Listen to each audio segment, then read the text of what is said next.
아, 드디어 쌍용이 일냈네. 전면부 인상은 괜찮은데? 기존의 쌍용의 건통 SUV 그런 느낌 나고 뭔가 트랜스포머? 안녕하십니까, 김벤치입니다. 오늘 저희들 소식은 드디어 쌍용이 J100이라는 컨셉카 이미지를 그대로 실차로 내놓았습니다. 포착이 된 사진인데요, 스티커만 붙여진 상황이라 전체적인 디자인이 어느 정도까지 예측을 할 수 있을 것 같습니다. 관련해서 한번 알아보도록 하겠습니다. 지금 바로 가시죠. 포착 사진 한번 볼까요?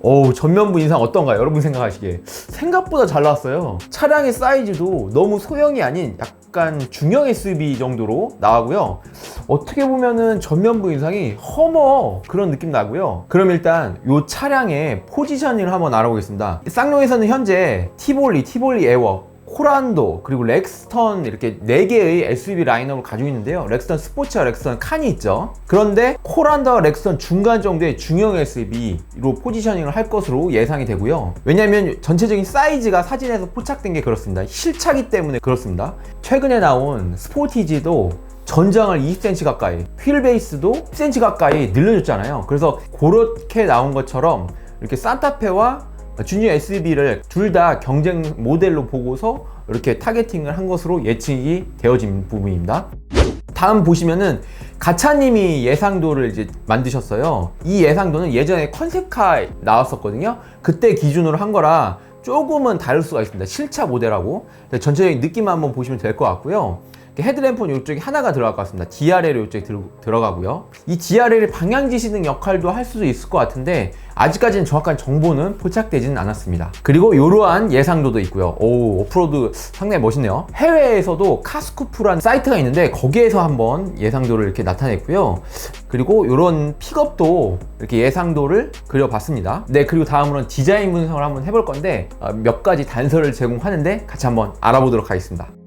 자, 보시면은 첫 번째, 차량의 전고는 생각보다 엄청 높지는 않습니다. 예를 들면 디펜더처럼 그런 느낌은 아니에요. 일반적인 준중형 SUV, 중형 SUV 수준의 바디 사이즈를 가지고 있는 것으로 포착이 되고 전면부 인상이 상당히 강합니다. 예전에 컨셉 아트가 있었는데 레인지로버의 이제 이보크 같은 느낌처럼 DRL이 강하게 나오고요. 전면부 인상 어디서 많이 본 듯한 느낌 안 드나요? 저는 이게 트랜스포머에 낳은 이런 느낌이 들어요. 이 뭔 개소리야! 전면부에 DRL과 이 헤드램프 느낌이요. 그리고 또 스키드 플레이트가 전면부에서 평범하지 않은 디자인인 것 같습니다. 컨셉을 뭔가 미래에서 가져온 것 같다는 생각도 들어요. 차는 스포티지가 왼쪽에 있는 차고요. 오른쪽엔 프레데터 외계인. 눈, 코, 입 비슷하다고 하면 비슷할 수도 있는데 그냥 제 생각이긴 한데 참조로만 알고 계시면 좋을 것 같고, 전면부 디자인 하나하나씩 뜯어보면은 가운데 그릴은 이게 허머 EV에서 나온 것처럼 이렇게 세로로 격자로 들어갔는데 이게 전기차를 좀 염두에 두고 만든 거 아닌가라는 생각도 들고요. 그 다음에 자세히 보시면 이쪽에 안개등이 이렇게 들어가고 방향지시등이 세로로 들어갈 것 같고 DRL이 길게 뻗치고 요 가운데가 요게 헤드램프로 좀 예상이 되어집니다. 프로젝션 타입으로 넣어주겠죠. 전면에 스키드 플레이트도 볼륨감 있어요. 생각보다 앞으로 튀어나와서 범퍼보다 더 앞쪽에 있어요. 그래서 정통 오프로드 느낌을 최대한 살리려고 하는 것 같고, 전방 레이더 센서가 위치가 있고요.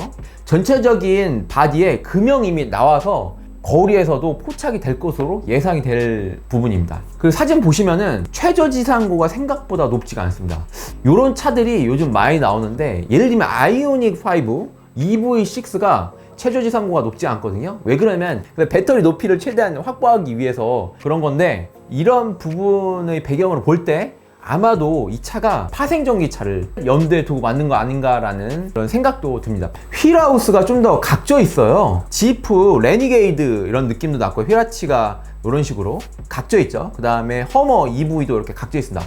좀 오프로드 성향을 좀 띠려고 한 것 같아요. 그리고 보시면 전방 카메라 센서인데 요즘 현대 기아에서 광각 카메라 센서는 보통 2개, 3개를 쓰기도 하는데 현대 기아는 하나를 쓰고 있어요. 전방 쪽에서는요. 요 카메라 센서가 광각으로 들어가지 않았다는 걸 알 수 있어요. 그래서 요거는 조금 아쉬울 것 같아요. 요즘은 HDA2로 가면서 광각 카메라를 써고 교차로 충돌 방지라든지 이렇게 교차로 좀 더 고도화 시키고 있는데 그건 좀 아쉽고, HUD가 적용되지는 않은 것 같아요. 요 테스트카는 후반부에서 제가 말씀드릴 건데 실내에 HUD가 적용된 예상도도 나오긴 했는데요. 이 차로만 봐서는 일단 없고요. 그 다음에 측면부, 사이드미러, 하단부에 이게 뭐가 있어요. 이게 뭔지 모르겠어요. 이게 하여튼 뭔가 역할을 하는 것 같습니다. 그리고 C필러의 이 각진 모습 보이죠? 요거는 이제 티볼리에서 보통 보여준 그런 거죠. 뭐 카니발도 많이 이런 식으로 각진 모습을 쓰고요. 좀 더 차가 뭐랄까 오프로드 성향 SUV를 좀 강하게 나타낼 때 이렇게 휠아치를 좀 각을 주는 것 같습니다. 그리고 도어의 전후 길이가 생각보다 길지가 않은 것 같아요. 그래서 실내 공간은 그렇게 넉넉하지는 않다. 좀 그렇게 보여요. 이게 사진이 좀 측면부에서 찍혀서 그런데 그런 부분 좀 아쉬울 수 있고요. 특징이라면 뒤쪽으로 갈수록 뒤에로 몰딩 위쪽 라인이 밑으로 좀 내려가면서 직선으로 돼 있어요. 그래서 뒤쪽은 높이가 좀 크고 앞쪽은 좀 짧습니다.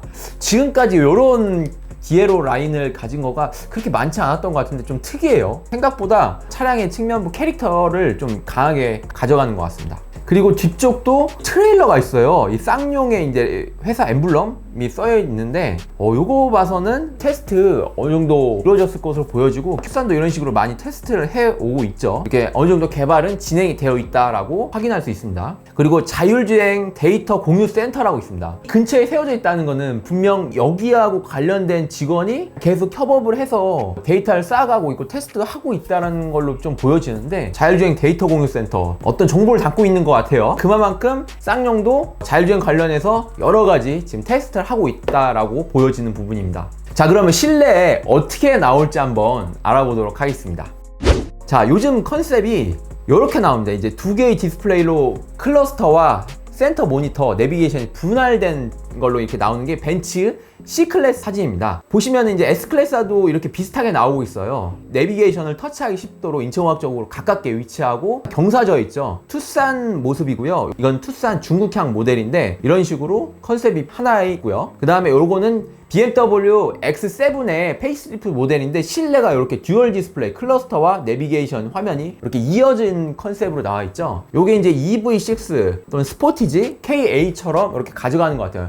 그래서 BMW 타입이 있고 벤츠 타입이 있는데 또 다른 타입이 있죠. 바로 이런 타입입니다. 허머 EV에서 나왔어요. GM이에요. GMC 허머 EV. 이렇게 분할된 별도의 팝업 센터 모니터로 이렇게 내비게이션이 나와 있고, 이것도 이제 손이 닿기 편한 위치에 가깝게 당겨져 있습니다. 운전석하고 조석 또는 뒷자리에 앉으신 분이 같이 이 모니터를 보기에도 편한 위치로 이렇게 당겨져서 꺾여져 있지 않은 상태로 있어요. 운전석에 앉은 분은 조금은 화면이 왜곡되긴 하는데 뭐 장단점이 있습니다. 이런 타입이 이쪽 보시면 포드 익스플로러도 이런 식으로 되어 있고, 뭐 르노도 이런 비슷하게 나오고요. 그 다음에 테슬라 모델 Y라든지 3 이런 식으로 나와 있습니다.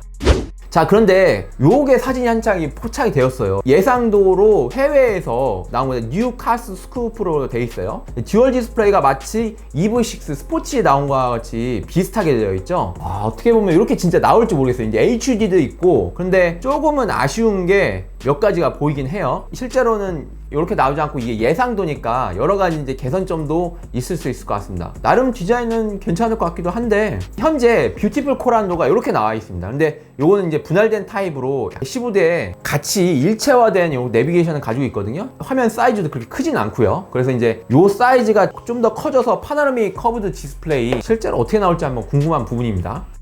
또 하나가 포착됐죠. KR100이라는 차인데 이게 스케치가 공식 공개가 되어 있습니다. 홈페이지에 게재를 했습니다. 쌍용에서. 차량의 포지션은 티볼리 에어하고 코란도 이 중간 정도로 돼서 지금 티볼리가 프로젝트명이 X100이거든요. X200으로 나오지 않을까라는 생각도 들어요. 정통 오프로드 느낌이에요. 차량의 사이즈는 좀 작아 보입니다. 전후 길이는. 생각보다 인상이 괜찮아요. 공식적으로 보도된 자료가 있거든요. 쌍용자동차 홈페이지를 한번 가보겠습니다. 차세대 SUV KR 디자인을 공식적으로 공개를 했고, 이런 식으로 예전에 코란도에서 업그레이드 된 풀모델 체인지로 이렇게 계승을 이어간다라고 하는 것 같아요. 그리고 이렇게 나오고 디자인 어떤가요? 약간 디펜더 느낌이 있어요. 그리고 예전에 구형 코란도 있잖아요. 2000년대 초반에 상당히 인기 있었던 그 모델하고 좀 비슷해 보여요. 전면부 이상도 이렇고요. 보면은 이게 헤리티지가 미래의 새로운 가치 담아 정통 SUV 브랜드로 계승 발전시키겠다 이렇게 나와 있어요. 그 다음에 파워 바이 터프니스라고 되어 있네요. 개발은 어느 정도 되어 있다는 걸로 좀 예상이 되고요. 이게 공식적으로 공개되는 거니까요. 왜냐면 이제 J100도 지금 실차가 포착이 됐으니까 스케치가 공개된 다음에 얼마 있다가요. 아마도 내년에나 내후년에는 나오지 않을 예상을 해봅니다. 사실 제가 이제 좀 기대되는 부분은 이렇게 위에가 좀 오픈형으로 열리면 어떨까, 하드탑으로. 왜냐면 이쪽에 소프트탑으로 이렇게 열리게 돼 있어요. 썰루프가 아닌 이런 방식으로 돼 있는데 그만큼 오프로드 성향이 강한 차다라고 좀 나타내고 있는 것 같아요. 컨셉 스케치니까 여러 가지 이제 방향이 바뀔 수도 있겠죠. 허머 EV도 있고요. 이 차는 이제 리비안에서 전기차로 나온다고 했는데 헤드램프 디자인이 좀 비슷해서 한번 가져왔어요. 이게 포드 브롱커인데 어떤가요? 헤드램프 디자인은 요거하고 헤드램프 디자인이 좀 비슷하게 컨셉 가져가는 것 같아요. 자, 그러면은 제이백 언제 나올지 한번 궁금하지 않으신가요? 내년 정도 나올 것으로 예상이 되고, 또한 이제 올 하반기에는 어느 정도 공개가 되지 않을까라고 예상이 되는 부분입니다. 현재 쌍용이 이제 많이 어렵다고는 하는데 개발은 계속 차를 하고 있고, 또한 이제 테스트도 많이 포착이 될 것으로 예상이 되고, 그만큼 아직 쌍용이 저력이 있다. 그래서 시장에 어필을 많이 하고 있는 것 같습니다. 자, 그리고 기대하는 사양에 대해서 알아볼 건데요. 정통 오프로드 SUV를 지향하는 겁니다. 나름 괜찮게 컨셉을 가진 것 같아요. 뷰티풀 코란도 때는 좀 도시명 SUV라 약간 치볼리를 키워는 듯한 뭔가 애매한 포지션인 것 같아요. 투싼이나 스포티제보다는 좀 차량 사이즈 좀 작아 보이고, 그래서 조금은 아쉬웠던 부분인데 지프나 랜드로버, GMC 허머 이런 정통 오프로드 스타일의 쌍용 자체의 SUV 강자의 회사로 거듭나기를 한번 바라고요. 또 하나는 체실 자율주행 기술이죠. HJ2가 현대기아에서 하고 있는데 이 정도 수준은 되지 않을까라고 기대를 해봅니다. 그렇게 돼야 되는 거고요. 왜냐면 앞으로 나올 차기 때문에 그렇습니다. 이제 경쟁을 하려면 지금보다는 더 좋아질 거기 때문에 이런 부분을 좀 기대해 봅니다. 그리고 쌍용의 강점, 근본적인 안전 기술이 있죠. 예를 들면 이제 듀얼 플레이 텐셔너를 2열에도 적용을 시켜줍니다. 뷰티풀 코란도 같은 경우는 듀얼 플레이 텐셔너가 충격을 받게 되면 안전벨트를 순간적으로 팍 당겨주거든요. 위쪽만 당겨주는 게 아니라 밑에 쪽도 듀얼로 같이 당겨주면서, 이거를 보통 현대기아는 1열에 넣어주고 무릎 에어백을 뺐거든요. 요런 이제 보이지 않는 이제 안전 철학 여러 가지 있을 거예요. 법규 스펙만 만족하는 게 아니라 그 이상의 탑승자의 안전을 더 우선 중시하는 그런 안전 철학을 어필하면 되지 않을까라는 생각도 해봅니다. 그리고 이제 전기차 파생차 정도 있는 JV100, J100의 전기차 파생이죠. 같이 나올 것으로 좀 예상을 한번 기대를 해봅니다. 그리고 이제 전기차 픽업인데요. 이 전기차 픽업은 대박인 게 이게 트럭으로 분류가 되기 때문에 화물차로, 요게 이제 전기차 보조금이 엄청납니다. 거의 2천만 원 넘죠. 그래서 봉고 EV나 포터 EV 같은 경우는 거의 2천만 원 언더로 살 수가 있잖아요. 그만큼 메리트가 있기 때문에 아마 렉스턴 스포츠의 전기차 버전으로 이게 파생차종으로 같이 개발해서 나온다면 상당히 경쟁력이 있을 것으로 예상을 한번 해봅니다. 본 내용이 도움이 되셨다면 이쪽에 좋아요 버튼 부탁드리고, 지금까지 김벤치였습니다. 감사합니다.